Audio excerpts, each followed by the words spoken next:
भैया जैसे आज तक बताते थे कि आपको इस अवस्था में ध्यान करना है, तो हम ध्यान करते थे तो कभी आलस आ जाता था और कभी हम पूरी तरह से कंसंट्रेट नहीं कर पाते थे। फिर बाद में हम ध्यान करने लगे, लेकिन उस दिन के बाद से जब से हम ध्यान कर रहे हैं ना भैया, तो निर्विचारिता तुरंत आ जाती है और पूर्णतः होश में हम ध्यान कर पा रहे हैं कि हमें महसूस होता है कि कुछ है, लेकिन पूरा निर्विचार हो पा रहे हैं और ऐसी कोशिश हम कर रहे हैं तो बहुत अच्छे से ध्यान लग रहा है भैया।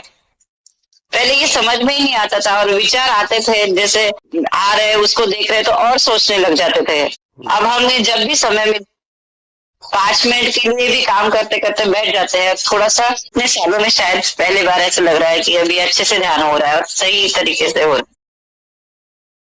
बहुत बढ़िया, बहुत बढ़िया। तो विधि महत्वपूर्ण है ही नहीं। जितनी भी विधियां या जितने भी तरीके बतलाए जाते हैं, उसका अर्थ एक ही होता है कि हमारा जो मस्तिष्क है उस ध्यान के लिए तैयार हो जाए। उसका मूल क्या है? चित्त को एक जगह पर एकाग्र चित्त करना। अब उसके लिए चाहे आप राजयोग करो, सहज योग करो, विभिन्न प्रकार के कर्मकांड करो, जाप करो, तप करो, उससे कोई फर्क नहीं पड़ता। मूल एक ही है, आपका चित्त एक जगह पर एकाग्र चित्त हो जाए। लोग इस बात को समझते नहीं है कि वो घटना घट रही है आपके साथ, उस घटना का कारण क्या है,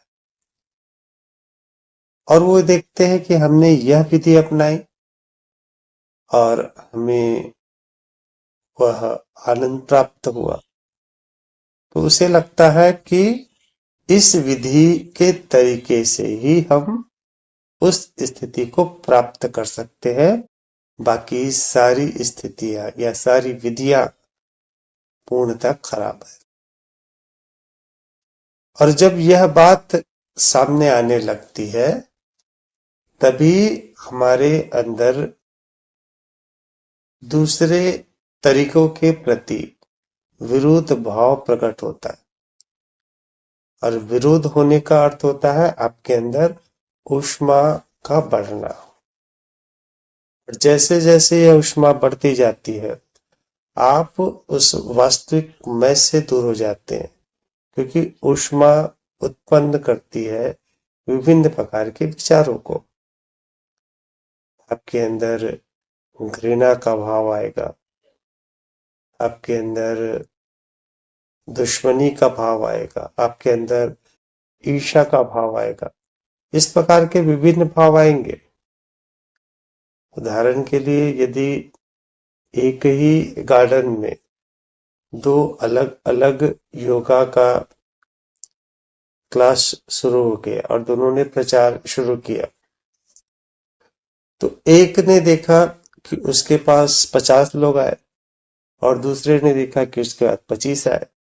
तो जिसके पास 50 आएगा उसके अंदर अहंकार बढ़ेगा, और जिसके पास 25 आए उसके अंदर ईर्ष्या बढ़ेगी, और फिर धीरे धीरे आपस में क्लेश होने लगेगा। वो एक दूसरे के ऊपर दोषारोपण करेंगे। यही होता है क्योंकि हम वास्तविकता को समझ ही नहीं पाए। आप किसी भी संस्था से जुड़े, आपको यही बतलाया जाएगा कि आपकी संस्था सर्वश्रेष्ठ है और बाकी सारे कुगुरु है। यही बतलाया जाता है। आपको बतलाया जाएगा कि ओशो इस प्रकार का है, तो वो जो है वो इस प्रकार का है, यहाँ पे ये गलत है। यही बतलाया जाता है ना। क्यों बतलाया जाता है? क्योंकि जो बतलाने वाले हैं, या तो उन्हें ही पता नहीं होता कि वास्तव में एक घटना किस हिसाब से घटित हो रही है, या फिर उनके अंदर स्वार्थ होता है कि लोग दूसरे जगह पे न चले जाए, जिससे उनका वर्चस्व, उनका जो पैसों की आमदनी है और जो नाम है वो कहीं खराब ना हो जाए। केवल इस कारण सदैव हर संस्था या हर तरीका दूसरे संस्था से अपने लोगों को दूर करने का प्रयास करते आया है सदा से। और मैं यह कहता हूं कि हर एक विधि वही कार्य कर रही है, हर एक विधि। आप ओशो को सुनेंगे ना कभी भी, इतना सुंदर ज्ञान उनके पास है, क्योंकि वो दर्शन शास्त्री थे और लेक्चरार भी थे। उनके पास ज्ञान का बहुत अच्छा भंडार है। किंतु कुछ एक चीजें उनकी भी गलत है। कुछ एक चीजों पर उन्होंने अधिक फोकस किया, जैसे पैसों की तरफ, काम वासना की तरफ।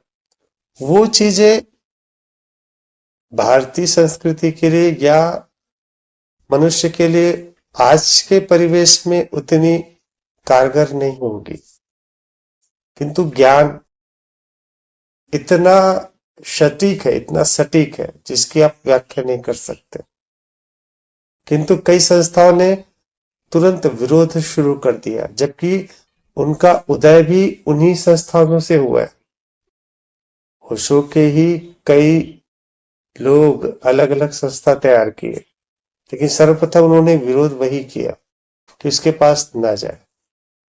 वैसे ही प्रेमानंद जी, उनके पास भक्ति रस का अपार भंडार है, अपार भंडार। जैसे उनके चेहरे को देखेंगे, एक तेज उस भक्ति से भरा हुआ, आप खुद से ओतप्रोत हो जाएंगे, आपके आंसू आ ही जाएंगे, बिल्कुल। किंतु उसमें भी कुछ कमियां होगी, लेकिन कुछ अच्छाइयां भी हैं। हर एक के पास जाएंगे, हर एक विधिया, कोई भी विधि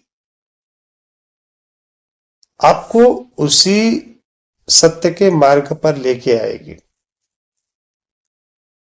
इसलिए सर्वप्रथम आवश्यक है कि आप स्वयं को स्वतंत्र कर दे, किसी भी विधियों से बांधे ना स्वयं को कि मुझे यही करना है, इसी योगा से ही जुड़ना है, इसी संस्था से ही जुड़ना है।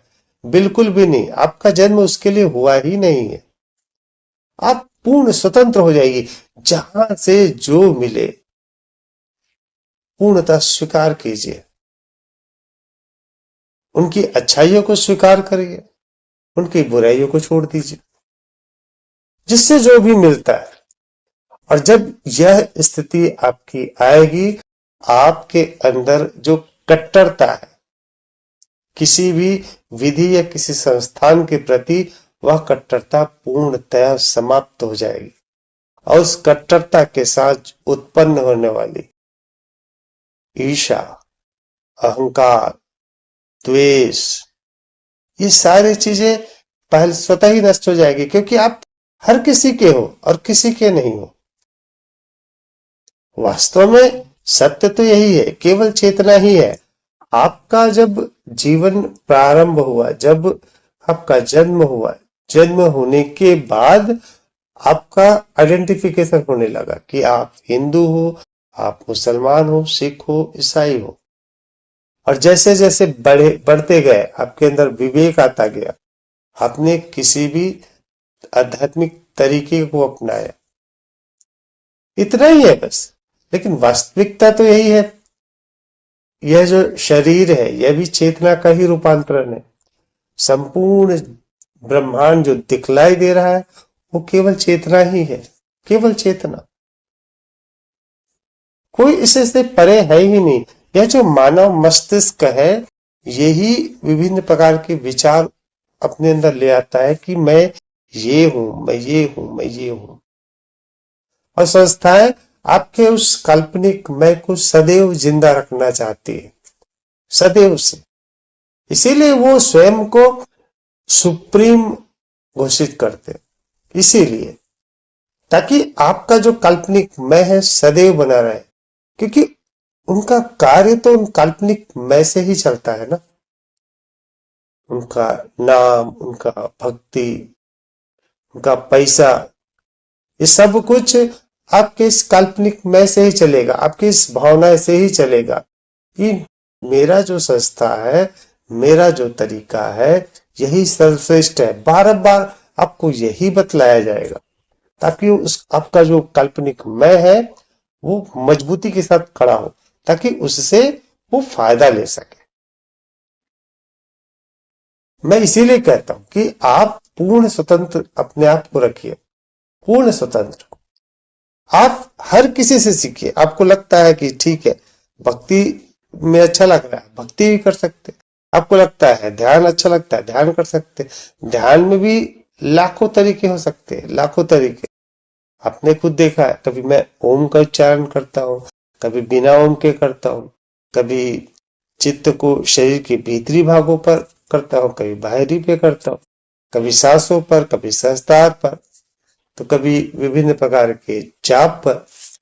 तो ये तरीके आपके खुद के होने चाहिए, जिस तरीके से आपको अच्छा लगे, जैसा अच्छा लगे। इसमें कोई बंदिशें है ही नहीं। यदि आपको ध्यान अच्छा नहीं लगता, भजन अच्छा लगता, तो भजन गाइए, कोई दिक्कत नहीं होगा। आपको तप अच्छा लगता है, शरीर को सुखाना अच्छा लगता है, शरीर को सुखाइए। आपको किसी को सुनना अच्छा लगता है, उसको सुनिए। दूसरे को सुनना लगता है, दूसरे को सुनिए।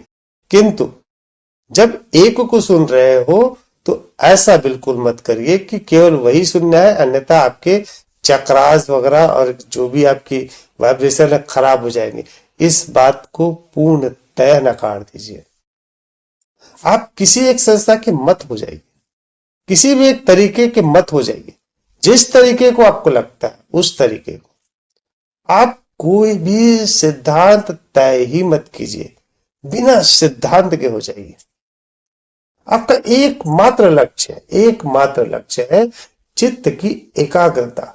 ये जो विचार है, जो इस आपके वास्तविक स्वरूप, चेतना स्वरूप को ढके हुए विचार, इन विचारों को समाप्त करना, इतना कार्य है बस, और कुछ नहीं है। तो उसमें आप जिस तरीके को अपना, वो तरीका सही है, लेकिन वो तरीका ही सही है, दूसरा तरीका खराब है, ये भावना भी कभी ना लेके आए। पूर्ण स्वतंत्र है, पूर्ण स्वतंत्र। स्वतंत्रता पूर्णता अनिवार्य है। यदि आप स्वतंत्र नहीं होंगे तो आपके विचार वही होंगे जो उन संस्थाओं ने आपको परोसा होगा, और बारंबार उसी प्रकार के विचार आपके अंतर्गत आते रहेंगे। विधियां, मैं बार बार कहता हूं, बिल्कुल भी महत्वपूर्ण नहीं है, बिल्कुल भी महत्वपूर्ण नहीं।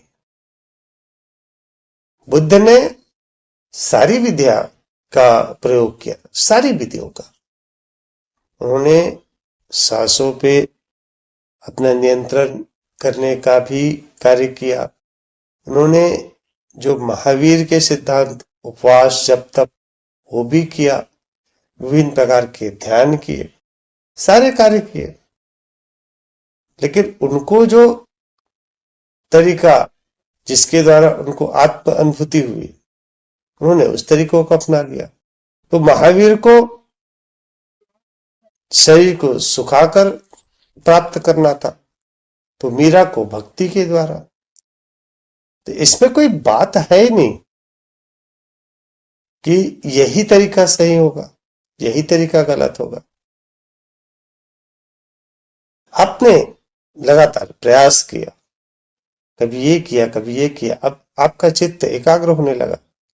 अब यदि आप यह सोचने लगे कि यह विधि ही सही है, हो सकता है आपके स्वभाव के अनुरूप आप जिस तरीके को अपना रहे हैं वो आपको सूट कर रहा है, और उस विधि से आपकी निर्विचारता आ रही है, बिल्कुल हो सकता है।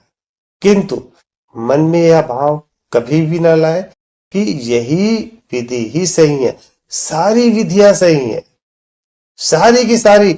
एक भी विधि ऐसी नहीं है जिससे आप आत्मज्ञान को प्राप्त नहीं कर सकते। बस आपका चित्त एकाग्र होना चाहिए। चित्त की एकाग्रता अनिवार्य है। भैया कभी इधर पे ध्यान लगाएं, कभी उस दूसरी विधि अपनाएं तो थोड़ा सा मन भटकेगा नहीं क्या, या स्थिर रहेगा? नहीं, मैं यह नहीं कह रहा हूं कि आप विधियां बदलें, बिल्कुल भी नहीं। आपको विधियां नहीं बदलनी है। आपको जिस विधि से आनंद आ रहा है उसी पे तटस्थ रहिए, उसी पे खड़े रहिए। किंतु यह मन में भाव कभी भी ना लाए कि दूसरी विधियां खराब है। मेरा कहना समझिए। हमने बहुत सारे संस्थाओं पे देखा है, वहां पे संस्थाओं में एक ही चीज सिखाया जाता है कि यही संस्था ही सही है और बाकी संस्था के लोग कुगुरु है, आपको चक्र खराब कर देंगे, तो आपके ये खराब कर देंगे, ऐसा कर देंगे। इस प्रकार की जो बातें है ना, आपके अंदर एक द्वेष का भाव, अहंकार का भाव जो लेके आते हैं, ये शुरुआत में तो कम दिख रहा है, लेकिन धीरे धीरे ये प्रचंड रूप ले लेता है। ये ऐसा ही है जैसे पहले भारत देश में हिंदू मुसलमान एक साथ रहते थे, कहीं कोई दिक्कत नहीं थी। लेकिन अंग्रेजों ने देखा जब 1857 का स्वतंत्रता संग्राम हुआ तो वहां पे हिंदू मुसलमान दोनों एक हो गए। तो वहां पे उन्होंने प्लानिंग करी दोनों के बीच अलगाव लाया जाए। तो फिर हिंदू को मुसलमान के खिलाफ भड़काया गया, मुसलमान को हिंदू के खिलाफ भड़काया गया और दोनों के बीच में द्वेष शुरू हो गया। यही कार्य संस्थाएं करती है। मैंने सुना हुआ है कि तो ये खराब है, तो वो खराब है, ये पूतना है, तो ये मारीच है। इस प्रकार के शब्दों को मैंने सुना हुआ है अलग अलग संस्थाओं में, और हर एक संस्थाओं में इस प्रकार की बातें होती है कि हम ही श्रेष्ठ है, बाकी खराब है। अब मैं पूर्ण स्वतंत्रता की बात कर रहा हूं। आपको विधियां एक ही रखे, कभी कोई उसमें दिक्कत नहीं है। आप जिस विधि से प्रयास कर रहे हैं लगातार उसी विधि को ही अपनाएं, लगातार, और निश्चित तौर पर उसमें सफलता मिलेगी। तब भी आप अपने हृदय में किसी अन्य के प्रति कोई भाव न रखें। आप यह कभी भी ना सोचे कि हम सर्वश्रेष्ठ हैं, ये भाव ही ना रखें। हम सभी केवल और केवल चेतना है, केवल चेतना है और कुछ है ही नहीं। मैंने सुना हुआ अहमदाबाद में प्लेन क्रैश हुआ तो कुछ एक जो योगा है उनके लोगों ने मैसेज शुरू कर दिया कि एक जो थे उन्होंने हमारी संस्था को ज्वाइन किया तो इसलिए उसकी जान बच गई। अब वहां पे प्रचार ये कर रहे हैं कि हमारी संस्था से जुड़ो, हमारी संस्था सर्वश्रेष्ठ है, लोगों की जान बचाती है। तो मतलब ये है कि जो उनकी संस्था से नहीं जुड़ेंगे तो उनके भगवान बाकी लोग को दंड देंगे। इस प्रकार के भगवान होते हैं क्या कि बोले हमारे संस्था से नहीं जुड़े हो तुमको मृत्यु दंड दिया जाता है? ऐसा होता है क्या? लोग ऐसे ही प्रचार कर रहे हैं। क्यों? उनके अंदर भर गया है कि हम सर्वश्रेष्ठ है और दूसरे के प्रति घृणा का भाव। बोले आप मरोगे क्योंकि आप हमारी संस्था से जुड़े नहीं हो। यही काम कई जो अलग अलग धर्म के लोग वही करते हैं, वैसी संस्था के लोग भी कर रहे हैं। ये भाव न, मेरा कहना केवल इतना ही है, जिस तरीके को अपनाए, स्वयं को जाने, वास्तविकता को जाने, और वास्तव में केवल आप चेतना ही है और सिवा चेतना के कुछ भी नहीं है। जिस कुगुरु की आप बात करते वो भी वही चेतना है, यह पेड़ की बात करते हैं वो भी वही चेतना है, सूर्य की बात करते हैं, ब्रह्मांड, पूरे ब्रह्मांड की बात करते हैं, सब कुछ वही चेतना है। पूरा चेतना चारों ब्रह्मांड में, क्योंकि मैं अनुभव करता हूं, मैं जानता हूं चेतना पूरे ब्रह्मांड में ऐसा कहीं नहीं है जहां वो चेतना ना हो। और वो चेतना का जो छोटे छोटे पानी के बुलबुले होते हैं ना, उस प्रकार के ये जो सारा जगत दिखलाई देता है ये उसी प्रकार का। बुलबुला फूलता है, नष्ट हो जाता है, उसी प्रकार की चीजें दिखलाई देती है, नष्ट हो जाती, दिखलाई देती है, नष्ट हो जाती, और सारा कार्य सारा खेल के चेतना का ही है। तो आपके अंदर वो जो द्वेष का भाव आता है वो किसके प्रति आ रहा है? स्वयं के प्रति ही आ रहा है। वो कुगुरु है या वो ऐसा है तो ये ऐसा है, इस प्रकार का भाव, द्वेष का भाव ये संस्थाएं बहुत दे रही है। बहुत सारे धर्म भी यही बतलाया जा रहा है कि ये खराब है तो वो खराब है, ये खराब है। आपके अंदर काल्पनिक मैं प्रबल होते जाए, मैं सही, मेरा तरीका सही, दूसरे का तरीका खराब। ये क्या बतला रहा है? आपके वो काल्पनिक मैं को जिंदा कर रहा है बारंबार। ये चीजें क्या होता है, आपको जो काल्पनिक मैं जब तक रहेगा वास्तविक मैं को जान ही नहीं पाओगे, किसी भी हाल में नहीं जान पाओगे। बुद्ध के पास कभी इस बात थोड़ी ना थी कि ये व्यक्ति खराब है, ये व्यक्ति खराब है। उनके पास कोई दुश्मनी का भाव था ही नहीं।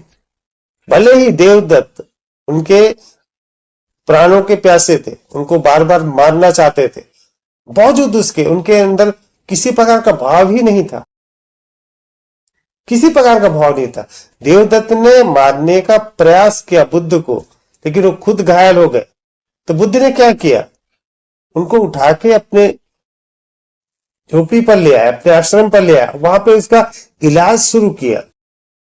ये होता है वास्तविक ज्ञान, न कि संस्थाओं में जो बतलाया जाता है कि ये कुगुरु है, इसको मत सुनना, आपके ये खराब हो जाएंगे, तब के ये चीजें क्या होता है, आपके अंदर द्वेष का भाव बढ़ा रही, मतलब द्वेष का भाव बढ़ा रही है, आपके अंदर का प्रेम खत्म किया जा रहा है। इन चीजों से बच के रहे।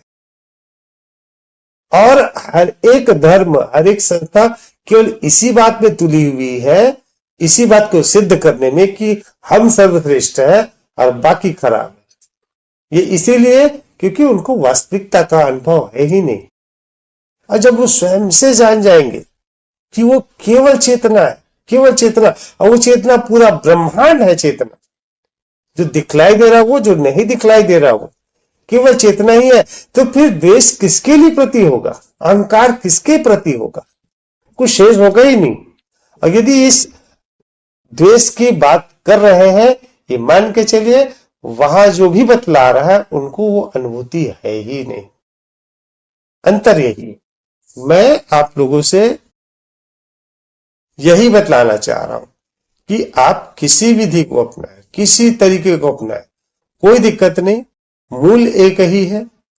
आपको केवल और केवल शून्यता प्राप्त करनी है, विचार शून्य होना है। विचार शून्य जैसे होंगे आपको स्वयं की अनुभूति होगी, वहां पे आपका काल्पनिक मैं समाप्त होगा। और जब आप उस चेतना को, स्वयं को अनुभव करेंगे तो सिवा आपके कुछ भी शेष न होगा। अब उसके बाद जब आपने जान लिया सब कुछ मैं हूं, तो फिर घृणा करेंगे किसके? घृणा करने के लिए, नफरत लाने के लिए आपके पास दूसरा कोई होना चाहिए। आपके पास दूसरा कुछ होगा ही नहीं, सब कुछ आप ही होगे। अर्थात आपकी जो उग्रता है, आपका जो फैलाव है, वो समाप्त हो जाएगा। तो क्या बचेगा? केवल संलयन की प्रक्रिया होगी, समेटने की प्रक्रिया होगी। तो उस समेटने की प्रक्रिया में आपके अंदर केवल प्रेम होगा, आनंद होगा, हर किसी के प्रति, किसी के प्रति कोई बैरभाव होगा ही नहीं। ये चीजें आवश्यक है, आपका कुछ भी ना बिगड़ेगा। कोई चक्र, कोई नाड़ी, कोई ये, कोई वो, ये सब चीजें आपको भ्रमित करने के लिए, केवल भ्रमित करने के लिए। तो ये सारे भ्रम हटा दीजिए, वास्तविकता जानिए दीदी। आप सभी वही चैतन्य आत्मा है, वही परमात्मा है। आप ही स्वयं को जान जाइए, इस काल्पनिक मैं को समाप्त कर दीजिए। और जब काल्पनिक मैं समाप्त हो जाएगा, आप प्रेम से ओतप्रोत हो जाएंगे, प्रेम से। मैंने इसीलिए कोई विधियां फिक्स करे ही नहीं है, क्योंकि जब मैंने विधियां अगर फिक्स कर दी तो आप प्रेम को अनुभव तो करेंगे, लेकिन साथ साथ यह भाव अवश्य लेके आएंगे कि हम सर्वश्रेष्ठ है। और यह भाव हम ही सर्वश्रेष्ठ है, एक दिन आपके अंदर वही भाव, ये कुगुरु है, ये खराब है, ये अच्छा है, ये सारे भाव आपके अंदर आ ही जाएंगे। हम लोग ये मिशन शुरू किए हैं केवल प्रेम बढ़ाने के लिए, आनंद बढ़ाने के लिए, न कि धन कमाने के लिए, न कि दूसरों के प्रति घृणा भाव लाने के लिए। तो ये चीजें तो आपको छोड़नी ही होगी कि हम ही सर्वश्रेष्ठ। जब आपका ही अस्तित्व नहीं है, मैं ये कह रहा हूं, आपका ही अस्तित्व नहीं है, तो फिर आप सर्वश्रेष्ठ हो कैसे जाओगे? आप जिस काल्पनिक मैं की बात करते हैं वो केवल विचारों में है, कल्पनाओं में है, और वास्तव में केवल आप चेतना हो, निर्विचारता जब आ जाती है, विचार शून्य हो जाते हो, तो केवल आप चेतना ही हो। जब आपका ही वजूद नहीं है तो आपका जो तरीका है उसका वजूद कैसे होगा? तो यह भाव भी समाप्त कर देना। विधिया किसी को अपनाए, किसी तरीके को अपनाए, और एक ही तरीका अपनाए, कोई फर्क ना पड़ेगा। बार बार विधियां बदलने से आपके अंदर की एकाग्रता तो खत्म होती ही है। कभी इसको पकड़ लिए, कभी इसको पकड़ लिए, ना आप इसमें एक्सपर्ट हो पाए, ना उस पर एक्सपर्ट हो पाए। एक चीज करिए, यदि आपको यह लग जाए कि इस विधि से कुछ होना नहीं, आपको अनुभूति हो जाए, तब आप छोड़ सकते हैं। बुद्ध ने वही किया, भरसक प्रयास किया जैन धर्म को अपनाने के लिए। 4-6 महीने उन्होंने प्रयोग भी किया, शरीर को सुखाते गए, सुखाते गए, सुखाते गए, और एक समय ऐसा आया कि वो नदी किनारे पहुंचे और बेहोश होके गिर गए। तो एक लड़की थी जो उनको काफी आदर भाव से देखती थी, तो उन्होंने उसको पानी पिलाया और उसके हाथ में जो खीर वगैरह था वो मुख पे डाला। तो बुद्ध होश में आए तो उनको पूछा कि आप क्या कर रहे थे? बोले कि मैं स्वयं की खोज कर रहा था। लड़की ने एक ही चीज बोला, जब आपका शरीर ही नहीं रहेगा तो खोज करोगे कैसे? ये बात समझ आ गई बुद्ध को कि शरीर का रहना भी आवश्यक है। तब अगर शरीर ही समाप्त हो जाएगा तो वो अनुभूति होगी कैसे? तो फिर उन्होंने उस विचार को त्यागा, उस विधि को त्यागा, फिर दूसरी विधि अपनाई। तो इस प्रकार का यदि आपको अनुभव होता है तो आप विधियां बदल सकते हैं, बार बार बदलने की आवश्यकता नहीं है। बस जो सर्वश्रेष्ठ वाला भाव है और दूसरे के प्रति घृणा वाला भाव है, जो संस्थाओं ने या अलग अलग धर्मों ने आप सबके मस्तिष्क में डाला हुआ है, इस भाव को पूर्णतः त्याग दीजिए, पूर्णतः त्याग दीजिए। तभी आपका काल्पनिक मैं समाप्त होगा और तभी आप उस वास्तविक मैं, उस चेतना स्वरूप, अद्वैत चेतना स्वरूप को जान पाएंगे। मन बहुत शांत रहता है, ये तो चीज आजमाई हुई है। सब कुछ स्वीकार कर लीजिए, सब कुछ। हमारे अंदर दुख इसलिए ही आता है क्योंकि यदि हम कोई कर्म करते हैं तो हमारे अंदर कर्म फल भी बंध जाता है कि इसका प्रतिफल हमें मिलेगा और ऐसा ही मिलेगा, और वो प्रतिफल हमारे अनुरूप नहीं होता और हम दुखी हो जाते हैं। देखिए, कोई भी घटना होगी, उसके फलस्वरूप कोई दूसरी घटना अवश्य होगी, और घटना होना निश्चित है क्योंकि दोनों क्रियाएं लगातार चल ही रही है, फैलाव का भी और संलयन संकुचन का भी, सिकुड़ने का भी, फैलने का भी। ये क्रिया लगातार चल रही है, और जब ये क्रिया चल रही है तो यह ब्रह्मांड पूर्णतः गतिमान है, पूर्णतः गतिमान है, स्थिर बिल्कुल भी नहीं। तो आप यदि कुछ ना भी करें तब भी निरंतर कुछ न कुछ प्रतिफल अवश्य आएगा। तो यदि हम हर घटना को पूर्णतः स्वीकार कर ले, जैसी परिस्थिति है उस परिस्थिति को स्वीकार कर ले, उससे द्वंद्व करने का प्रयास ना करें, हमारे अधिकतम विचार समाप्त हो जाएंगे, हमारे अधिकतम दुख समाप्त हो जाएंगे। जो जैसा है उसको उसी हिसाब से ग्रहण कर लीजिए, कोई भाव ही न रखे किसी प्रकार का। वो जो एक घटना हुई है, उस घटना के फलस्वरूप अब आपको क्या कर्म करना है वो कर्म निश्चित कीजिए, उसका भी कुछ और परिणाम आएगा।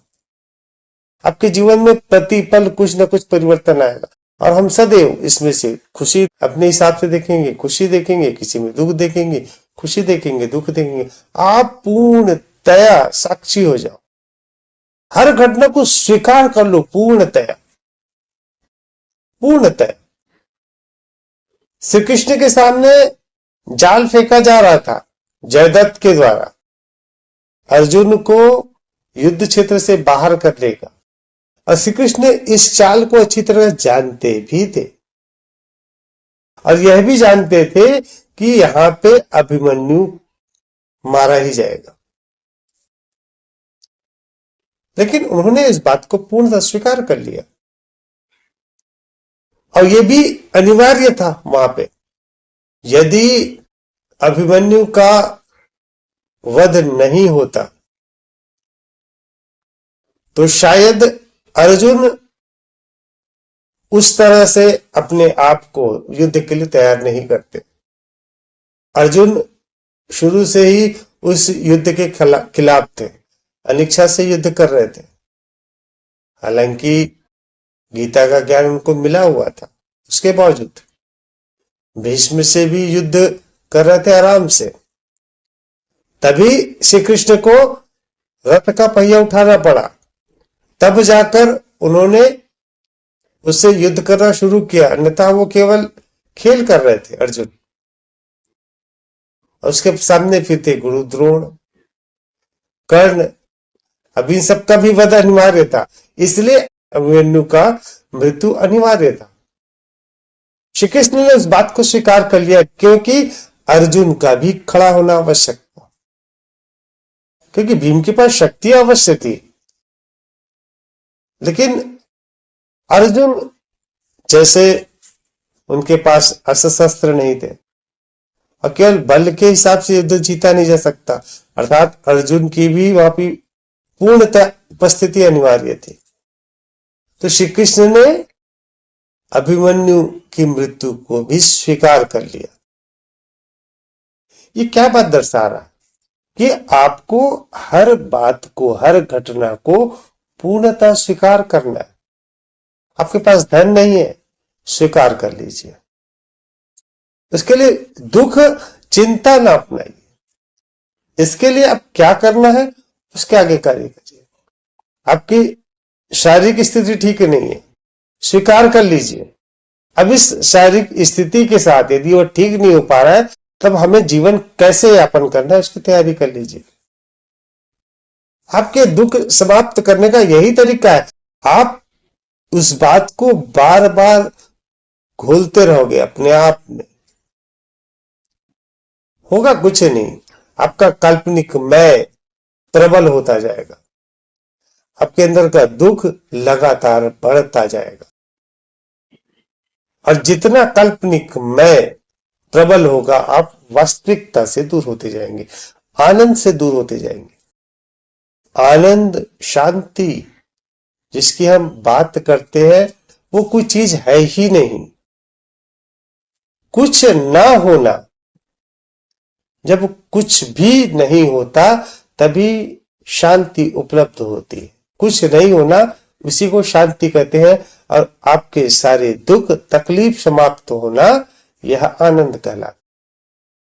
और दुख क्या है? केवल विचार है, केवल विचार है, अन्यथा दुख का कोई प्रयोजन है ही नहीं। हमने विचारों पर उस बात को दुख के रूप में स्वयं को महसूस कर लिया। अन्यथा देखिए, आप जब आपका जन्म हुआ था तो क्या हाथ पैर के साथ आपके पास नोटों की गड्डी थी क्या? नहीं था। आपने एक विचार को अपने अंदर समाहित कर लिया, इसको पैसा कहा जाता है। पैसा भी क्या हो गया? पूर्णतः विचार हो गया। और आपने उस कमी को महसूस कर लिया, आपके अंदर दुख स्वयं से आने लग गया। और यदि आप पूर्णतः स्वीकार कर लिए उस बात को, हम तो ऐसे ही, कोई दिक्कत नहीं, आपके अंदर के दुख स्वतः ही समाप्त हो जाएंगे, टेंशन तनाव स्वतः ही समाप्त हो जाएंगे। अलग अलग घटनाएं घट रही है, उन घटनाओं को स्वीकार कर ले, आपके दुख समाप्त हो जाएंगे। कर्म फल निश्चित है ही नहीं, तो जो भी कर्म फल मिल रहा है उस कर्म फल को पूर्णतः स्वीकार कर ले। और स्वीकार करने के साथ साथ आपको अब अकर्म में जो क्रिया करनी है उस क्रिया पे लग जाए, बिना फल की इच्छा के। मैं न निष्काम कर्म की बात करता हूं, न सकाम कर्म की बात करता हूं, मैं केवल अकर्म की बात करता हूं। पलकें क्यों झपकती है? आंखों की सुरक्षा के लिए। लगातार यहाँ पे धूल के कण चल रहे होते हैं और नमी चल रही होती है, इन सब से सुरक्षा के लिए पलकें बार बार झपकती है, ताकि आपका जो आंख है लगातार साफ होता रहे। ये क्या हो गया?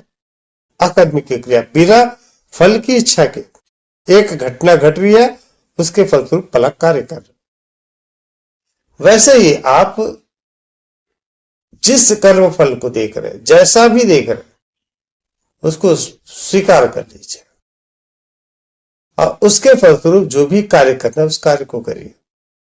किसी भी घटना के लिए आपको आवश्यकता ही नहीं है। आपका जो कार्य है शून्यता को हासिल करना, पूर्णतः शून्यता को। तो उसके लिए विचारों का शून्य होना ही आवश्यक है। और आप यदि कर्म फल को स्वीकार नहीं करते तो आपके अंदर विचार उत्पन्न होंगे, सुख के, दुख के, ईर्ष्या के, द्वेष के, काम, क्रोध, इस प्रकार के सारे विचार उत्पन्न होंगे। आप उस शून्यता को हासिल ही नहीं कर पा रहे, उस शून्यता को महसूस ही नहीं कर पा रहे, अर्थात आप स्वयं का अहित कर रहे। किसी को एक चुटकुला सुना लो, किसी को भी, बहुत अच्छा चुटकुला रहेगा, वो व्यक्ति हंसेगा। उसी चुटकुला को दोबारा सुनाओ, अगर चुटकुला अच्छा रहेगा दोबारा हंसेगा, लेकिन कम हंसेगा। तीसरी बार सुनाओ तो बोलेगा ठीक है यार, अच्छा है, ठीक, कोई बात नहीं। और चौथी बार सुनाओ तो वो आपको झिटक देगा, क्या यार एक ही चुटकुला को बार बार सुना रहे। जब एक ही चुटकुला को हम बार बार नहीं सुन पाते तो एक ही दुख में हम बार बार दुखी कैसे हो सकते हैं? एक ही दुख है, बार बार उसी दुख में दुखी हो रहे। किसी को पुत्र वियोग हो गया, आपके अंदर दुख आया, बिल्कुल ठीक है। अब उस वियोग के नाम से 1 दिन हो गया, 2 दिन हो गया, 1 साल हो गया, 2 साल हो गया, आपने सारे कर्मों का त्याग कर दिया, सिवा दुख के आपके पास कुछ बचा ही नहीं है। अब उस दुख के साथ क्या वह शरीर दोबारा से आएगा? किसी भी हाल में नहीं आने वाला। आपने उस कर्म फल को स्वीकार ही नहीं किया अभी तक। और यदि स्वीकार कर लिए तो आपका जीवन पहले की तरह सामान्य हो जाएगा। हमारे सबके घर में किसी न किसी की मृत्यु होती है। सपोज दादी की मृत्यु हुई, दादा की मृत्यु हुई, क्या करते हैं? दुखी होते हैं, लेकिन उस बात को स्वीकार कर लेते हैं। कुछ दिनों बाद हम सारे समान हो जाते, 1 साल 2 साल बाद हम जन्म दिवस मना रहे होते, दिवाली मना रहे होते, आराम से खुशहाली चल रहा होता। दादी का फोटो लगा होगा, दादा का फोटो लगा होगा, उसमें माला अर्पण कर दिया। किंतु कोई मृत्यु ऐसी हो गई जिसको हम स्वीकार ही नहीं कर पा रहे, लगातार जीवन रखे रहे, 10 साल हो गया उसी में लगे हुए। तो आप क्या करके आ रहे हो? आप उस काल्पनिक मैं पे जी रहे हो, अपने आप को समझ रहे हो कि मैं ये हूं, मेरा बेटा ये है। आप वास्तविक मैं उस क्षेत्र को महसूस ही नहीं कर पा रहे। आपका सारा का सारा जीवन व्यर्थ चला जा रहा है। आप दुखों का एक पहाड़ खड़ा कर दे रहे। मृत्यु उपरांत क्या होगा आपका? जैसे मृत्यु हो जाएगी, आप उस दुख के सागर में लगातार घिरे रहोगे, उस शून्यता को हासिल नहीं कर पाओगे। अधिक होगा, आप उसी घर के आसपास पड़े रहोगे। आपका जो काल्पनिक मैं है, आपकी यादें हैं, आपका मन है, वहां से निकलने को चाहेगा ही नहीं। जो भूत प्रेत होते हैं इसी प्रकार के होते हैं। इसलिए हर बात को स्वीकार करो, और आप स्वीकार करो या ना करो, वो घटना तो हो ही गई है। उस घटना को आप बदल ही नहीं सकते। अब उस घटना के फलस्वरूप क्या कार्य करना है वो निश्चित करो। बेमतलब का विचार, बेमतलब का तनाव, टेंशन दिखाने का कोई औचित्य नहीं है। वास्तविकता जानो, स्वयं को जानो कि वास्तव में मैं कौन हूं। इस ओर प्रयास आवश्यक है, न कि इन काल्पनिक चीजों के प्रति, इन घटनाओं के प्रति। और उस घटनाओं को आपने अपने हिसाब से समझ लिया। वो घटना तो घट गई है, आपने उसको अपना समझ लिया, ये मेरा। चलिए ठीक है फिर।